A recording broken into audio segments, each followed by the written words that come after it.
Startup मंत्रा का ये segment काफ़ी खास और अहम है क्योंकि इस सेगमेंट में एक ऐसे टॉपिक और एक ऐसे स्टार्टअप पर हम बात करने वाले हैं जो कि मेरे आपके हम सब के लिए जानना ज़रूरी है। और टॉपिक है हेल्थ का। जी हाँ, आपको बता दें कि भारत जो है दुनिया का fastest growing healthy food market बन रहा है। अगर सालाना आधार पर रिटर्न्स की बात करेंगे, ऑलमोस्ट 20% तक के कैगर हम देख रहे हैं बेसिस पर ग्रोथ होती हुई इंडियन हेल्थी फूड की। और फोरकास्ट ये भी है कि 2026 तक ये सेगमेंट जो है $30 बिलियन का हो जाएगा। आपको बता दें, हेल्थ कॉन्शियस कंज्यूमर्स जो भारत में बढ़ रहे हैं, काफ़ी बढ़ती रफ्तार से हेल्थ कॉन्शियस मासेस का डेवलपमेंट हो रहा है। और हो भी क्यों ना, हेल्थ की इंपॉर्टेंस जितनी जल्दी हम समझेंगे उतना ही फायदेमंद हमारे लिए भी होगा। और इसी मुद्दे पर बातचीत करने के लिए आज हमारे साथ एक ऐसा स्टार्टअप जुड़ा है जो कि हेल्थ फूड या यूँ कहें सुपर फूड की कंपनी है। हमारे साथ नरिश फूड, नरिश सेगमेंट से जुड़ी एक कंपनी नरिश यू आज जुड़ी है। जी हाँ, नरिश यू के मैनेजमेंट से हम बात करेंगे। और सबसे पहले तो बता दूं आपको कि ये सबसे पहली सुपर फूड कंपनी है जो कि home grown organic quinoa chia seeds की होम ग्रोन सेलिंग यानी कि एक नए सेगमेंट में उतरी है। किनोआ शिया सीड्स की इंपॉर्टेंस तो आप जानते हैं, लेकिन नरिश यू किस तरह से अलग है ये समझने की कोशिश होगी। कॉन्सेप्ट किस तरह से तैयार हुआ ये समझने की कोशिश होगी। और सारी की सारी चीज़ों पर बातचीत करने के लिए नरिश यू के को फाउंडर और सीईओ राकेश किलारू हमारे साथ जुड़ गए हैं। राकेश, शुक्रिया आपका अपना समय देने के लिए। आपका स्वागत है 18 आवर्स स्वदेश पर। और सबसे पहले तो आपको बहुत बधाई देना चाहूँगी, कंग्रेचुलेट करना चाहूँगी, बिकॉज ये एक ऐसा सेगमेंट है जिस पर फोकस होना चाहिए। हेल्थ और हेल्थी फूड सेगमेंट पर फोकस होना चाहिए और आप इसी सेगमेंट से ताल्लुक भी रखते हैं।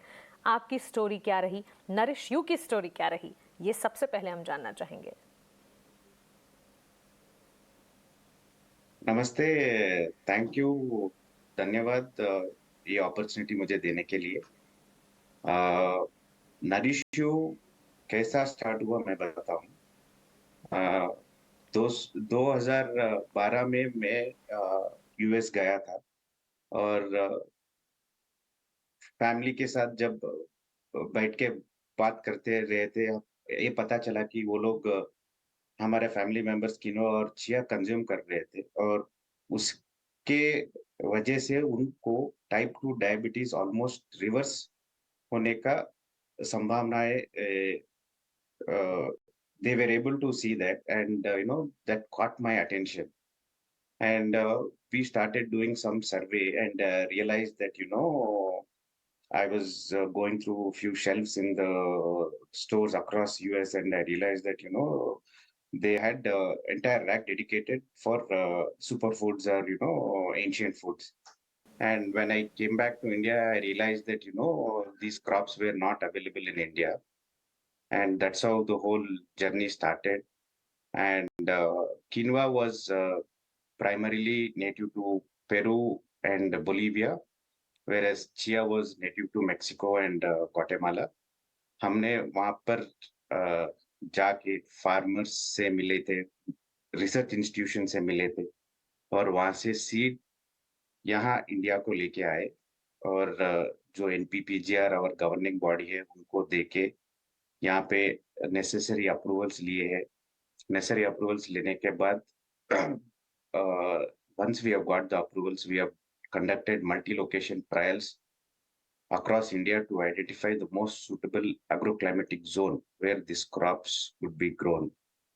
And we started our research in 2013, and we had our first crop in 2015. And during the journey, we had zeroed down on two locations. That is, for quinoa, we have zeroed down on Rajasthan, or for chia, we had zeroed down on Mysore and parts of Andhra. We started with 30 odd acres. Today, India is cultivating for only these two crops. It's about 1.5 lakh acres under cultivation. Absolutely, that's a great concept. और राकेश, सबसे अच्छी बात ये है कि जिस super food segment की हम बात कर रहे हैं, आपने कहा कि आप जब 2012 में अमेरिका गए और उस वक्त आपने ये कॉन्सेप्ट है, कह सकते हैं कि पहली बार ये आइडिया आपके जहन में आया। लेकिन अमूमन एंटरप्रेन्योर्स या जो भी बिजनेस पीपल है वो ये करते हैं कि जिस चीज़ की डिमांड ज़्यादा है, मान लीजिए फूड सेगमेंट में जहाँ जंक फूड, टेस्टी फूड की डिमांड ज़्यादा है, उसमें वेंचर इन करते हैं और वहां वेंचर इन करना आसान भी होता है। लेकिन आप उस सेगमेंट में वेंचर इन कर रहे हैं जहां पर लोगों का, अब कह सकते हैं, इंटरेस्ट आ रहा है। सो चैलेंजेस भी आपने सोचे होंगे, हो सकता है, जब आप इस सेगमेंट में एंटर कर रहे थे। लेकिन उन चैलेंजेस को सोचने के बावजूद, क्योंकि रैशनल अप्रोच यही है कि सही और अच्छी चीज में उतरना चाहिए, तो आप सुपर फूड सेगमेंट में उतरे, जहां पर हो सकता है कि इंटरेस्ट जो है वो डेवलप हो रहा है, ऑफकोर्स काफी हद तक हो चुका है। लेकिन इस चैलेंज को आपने एक बैरियर के तौर पर नहीं लिया और इसी सेगमेंट में आप उतरे क्योंकि सही आपको ये लगा। अप्रूवल्स की बात की, ओके, आइडिया आ गया, आपने यहाँ पर आकर ज्योग्राफिकली जगह भी एक कह सकते हैं कि फाइनल की, शॉर्टलिस्ट की। लेकिन किस तरह के अप्रूवल्स थे जिस पर आपको नज़र बनानी पड़ी? प्रोडक्ट जब आप बना रहे थे या प्रोडक्ट को जिस तरह से फाइनल कर रहे थे, किस तरह की ब्रांडिंग, एक्चुअली प्रोसेस कैसा था, ये आपसे जानना चाहेंगे। नहीं, इसके पहले हम सीड बिजनेस में थे, तो थोड़ा बहुत नॉलेज था, and we were closely working with farmers. We understand the patterns of cultivation and everything. So that is also one of the reason it made us easy for us to get into this space. और India के पास भी germ plasm काफी years से किनवा का germ plasm was there with Indian government. Indian government also has conducted a number of trials on quinoa as a crop, but it is just that they have not taken it to the next level.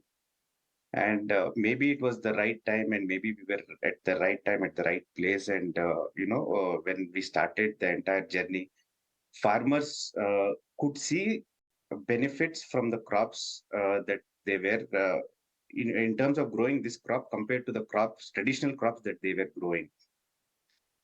One is the acceptance was primarily because it did not require any, uh, it was not a labor intensive crop, and it was a hardy crop. It can be grown in harshest of the harshest conditions, and the yields were favorable, and the returns were also higher compared to the crops that they were growing.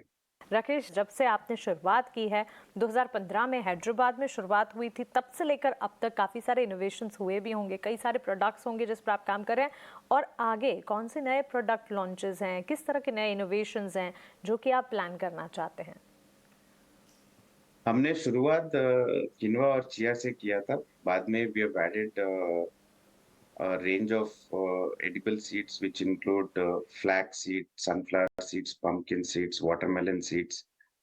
और उसके बाद हमने millets और किनवा के साथ breakfast cereal category बनाया था. और we have some range of nut mixes, which is a combination of healthy nuts and seeds. And our latest product is millet milk. Going forward, we are working on few other alternate milks uh, uh, which are in the pipeline, and we will let you know once we have come to a certain stage. Surely wait for all of those innovations from your side. लेकिन one last thing मैं आपसे ये भी पूछना चाहूँगी हमारे माध्यम से कि 2015 में जब आपने शुरुआत की थी, तब जिस तरह का कह सकते हैं कि हेल्दी फूड एनवायरनमेंट में जिस तरह का माइंडसेट था लोगों का, 2015 से लेकर 2023 तक का एक बड़ा शिफ्ट आया है, क्योंकि हेल्थ कॉन्शियसनेस तब जितनी नहीं थी उतनी अब हेल्थ कॉन्शियसनेस बढ़ी है। तो किस तरह के बदलाव आपने अपनी इस जर्नी में देखे हैं 2015 से 23 तक? और साथ ही हमारे माध्यम से सुन रहे स्टार्टअप्स, एंटरप्रेन्योर्स, व्यूअर्स को जो कि अपना खुद का कुछ करना चाहते हैं, आप किस तरह की एडवाइस देंगे? uh, uh, from 2015 to 23, if you look at the overall health space, uh, I mean, there has been tremendous growth. One is purely because the awareness of people uh, has increased a lot because of access to, lot of things, and people are getting self-aware. They're trying to be conscious of what they're eating. All these factors have played a very important role, and pandemic is also one example where people have realized the importance of health. Post pandemic, we have seen a lot of increase in terms of consuming healthy food. In fact, this space is still at a very nascent stage, and there is a huge scope there is a huge scope for a lot of people to innovate and uh, come with innovative products, and there is much more demand than what currently the uh, products or companies are offering to the people. Absolutely Rakesh, शुक्रिया आपका हमारे साथ जुड़ने के लिए, सवालों के जवाब देने के लिए, और आपके बिजनेस के लिए, आपकी ग्रोथ के लिए आपको lots and lots of best wishes. और काफ़ी इम्पोर्टेंट और काफ़ी अच्छा सेगमेंट है जिसमें आपने वेंचर इन किया है, हेल्दी फूड। अगर किसी इंसान या किसी की हेल्थ से जुड़ी कोई इनोवेशन आपने की है तो वो काबिल तारीफ़ है, and it's a real good initiative which you have taken. Many congratulations. Thank you. Thank you.